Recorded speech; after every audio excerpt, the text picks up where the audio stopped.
নমস্কার বন্ধুরা, আবারও নিয়ে এসেছি একটি নতুন ভিডিও। ডিএ নিয়ে ফের ইঙ্গিত দিলেন মুখ্যমন্ত্রী শুভেন্দু অধিকারী। তিনি বলেছেন আগামী 22শে জুন রাজ্য বাজেটে ডিএ নিয়ে বরাদ্দ থাকছে। তিনি বলেছেন যে একটু অপেক্ষা করুন, সব বলে দিলে সাসপেন্স থাকে না। স্বচ্ছ নির্বাচনও হবে। একটা বড় ভূমিকা শিক্ষক এবং সরকারি কর্মীদের। গণতন্ত্র রক্ষায় এগিয়ে এসেছেন। আমি তাদের স্বার্থ রক্ষায় আইনত প্রচেষ্টাও নিচ্ছি। এমনটাই ঘোষণা মুখ্যমন্ত্রী শুভেন্দু অধিকারীর।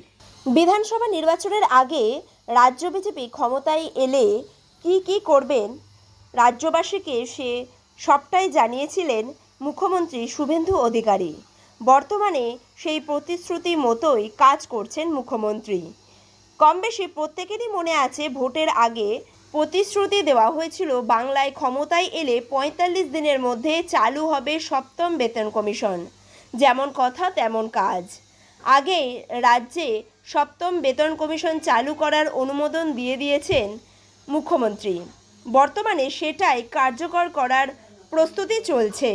রাজ্যে সপ্তম বেতন কমিশন লাগু হলে রাজ্যের সরকারি কর্মীদের বেতন কাঠামো অনেকটাই পরিবর্তন হবে। রাজ্য সরকারি কর্মীদের বেতন অনেকটাই বৃদ্ধি পাবে আশা করা যাচ্ছে। মুখ্যমন্ত্রী শুভেন্দু অধিকারী ঠিক কি বললেন চলুন শুনে নেওয়া যাক। বাকি অনেক পরিকল্পনা আছে আমাদের বাজেটে, আমরা ঘোষণা করব। আপনারা একটু অপেক্ষায় থাকুন, একটু সাসপেন্সে থাকুন, সেটা চাই। সব বলে দেওয়া উচিত না। আগামী 22শে জুন রাজ্য বাজেটে রাখছি। আর সংকল্পপত্রেও আর যা যা আমরা বলে গেছিলাম আমরা পর্যায়ক্রমে সেটা করব। আমাদের কর্মচারীদের পে কমিশন 7th কমিটি গঠন করা হয়েছে। এরিয়ার ডিএও আমরা আসার পরে প্রায় 3 লক্ষ কর্মচারী এবং পেনশনার্স যাদের ডিউ ছিল তাদেরকে আমরা 16 থেকে 19 ক্লিয়ারও করেছি, বাকিটাও পর্যায়ক্রমে আমরা করছি।